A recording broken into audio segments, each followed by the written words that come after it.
İraqın Küfə şəhərində yerləşən Küfə məscidindən hər birinizi salamlayırıq. Küfə məscidi hicrətin 17-ci ilində tikilmişdir. Bu məscidin adı İmam Əli əleyhissalam ilə sıx bağlıdır. Çünki İmam Əli əleyhissalamın xəlifəlik illərində paytaxt Küfəyə köçürülür və beləliklə İmam Əli əleyhissalam Küfə şəhərində bir neçə il yaşayır. Deyilənlərə görə İmam Əli əleyhissalam bu məsciddə uzun müddət vaxt keçirərmiş, ibadət və itaət ilə məşğul olarmış. Bugünkü çəkilişimiz Küfə məscidindəki məqamlar və eyni zamanda burada dəfn olunmuş tarixi şəxsiyyətlər haqqında olacaq. Yallah başlayaq.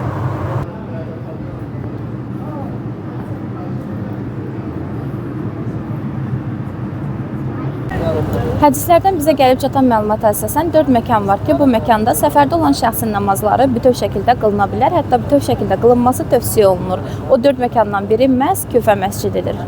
Küfə məscidi hicrətin 17-ci ilində tikilməsinə baxmayaraq İslamdan öncə bu yerlər ibadət yerləri kimi tanınarmış. İslamdan öncə yaşamış bəzi peyğəmbərlərin burada məqamları var. Hal-hazırda İbrahim peyğəmbərin məqamının önündəyik. Hədislərdə qeyd olunan məlumatlara əsasən İbrahim əleyhissalam bu yerdə ibadət və itaət ilə məşğul olarmış. Qeyd etmək lazımdır ki, Küfə məscidində İbrahim peyğəmbərdən başqa digər peyğəmbərlərin də məqamları var ki, onlar ilə də sizi qısa da olsa tanış edəcəyik.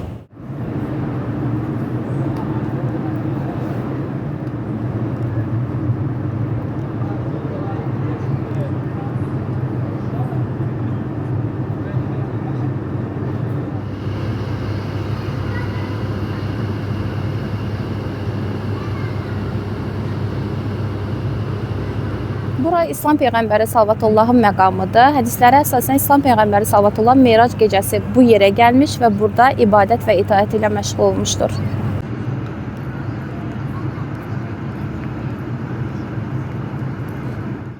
Bu yerdə elə bir insan qəzavət edərmiş ki, onun şəhadətindən sonra dünya əbədiyyən ədalətə həsrət qaldı. Bu məqamın adı Dəqqətül Qəza adlanır. İmam Əli əleyhissalam məhz bu yerdə qəzavət edərmiş.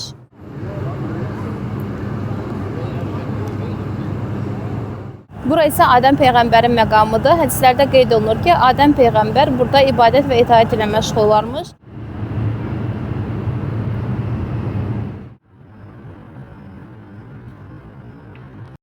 Tarixi mənbələrə əsasən İmam Əli əleyhissalamın xilafəti dövründə bir qadını günahsız yerə zina etməkdə ittiham edirlər. Həmin qadın İmam Əli əleyhissalamın yanına gəlir və zina etmədiyini deyir. İmam Əli əleyhissalam öz elmi və ilahi ədalət ilə bu məsələni araşdırır və məlum olur ki, qadın zina etməyibdir. Sadəcə xəstəlikdən dolayı qarnında şiş yaranıbdır. Həmin hadisənin araşdırması məhz burada, bu yerdə baş verir. Bu yerin adı Beytul Təşdir, Küfə məscidində yerləşən məqamlardan biridir.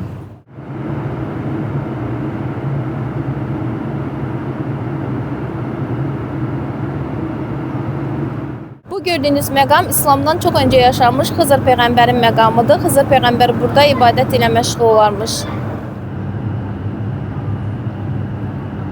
Bura İmam Sadiq əleyhissalamın məqamıdır. Rəvayətlərdə qeyd olunur ki, İmam Sadiq əleyhissalam bu yerdə ibadət və itaət ilə məşğul olarmış. Bura İmam Əli əleyhissalamın nafilə namazlarını qıldığı yerdir. Üzərində də qeyd olunubdur. Tövsiyə olunur ki, bura gələn hər kəs elə bu məqamda 2 rükətli nafilə namazı qılsın. Hədislərimizdə qeyd olunur ki, nafilə namazının burada qılınmasının çox böyük bir savabı var.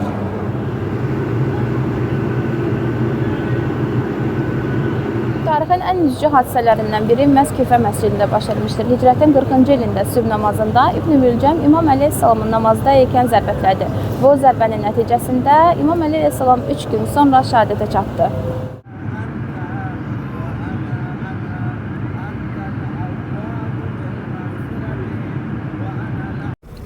İmam Əli əleyhissalamın şəhadətə çatdığı mehrabın yaxınlığında Allahın böyük peyğəmbərlərindən və ulul əzm peyğəmbərlərdən biri olan Həzrət Nuh əleyhissalamın məqamı var. Həzrət Nuh əleyhissalam bu yerdə ibadət ilə məşğul olarmış. Bura Bab-ı Səddədir. Bab ərəb dilində qapı, səddə isə keçid, örtülü yol mənasındadır. Rəvayətlərə görə İmam Əli əleyhissalam Küfədə olduğu dövrdə bu qapıdan keçmişdir. Buna görə də Bab-ı Səddə İmam Əli əleyhissalam ilə əlaqələndirilən tarixi məkanlardan biri kimi tanınır. Bura imamətin 4-cü nuru İmam Zeynalabdin əleyhissalamın məqamıdır. İmam Zeynalabdin əleyhissalamın Küfədəki məqamı Kərbəla hadisəsindən sonra onun Küfəyə gətirilməsi ilə əlaqələndirilir. Rəvayətə görə imam burada dua və ibadət etmişdir. Mötəbər hədislərdə qeyd olunub ki, Küfə məscidinin ziyarət əməllərindən biri məhz burada yerləşən məqamların hər birində ayrı-ayrılıqda 2 rükət namaz qılmaqdır.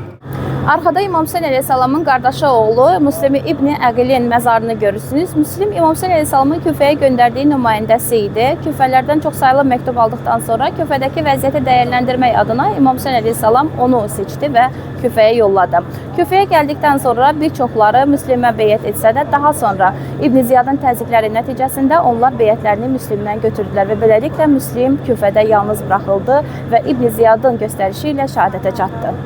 Müslim İbn Əqilin məzarının yanında Muxtar Səqəfinin məzarı var. Muxtar Səqəfi İmam Hüseyn əleyhissalamın şəhadətindən sonra onun qatillərindən intiqam alan şəxsdir. Bəzən soruşurlar ki, niyə görə Muxtar Kərbəla hadisəsində yox idi? Ona görə ki, Muxtar Kərbəla hadisəsi zamanında İbn Ziyadın göstərişi ilə zindana atılmışdı.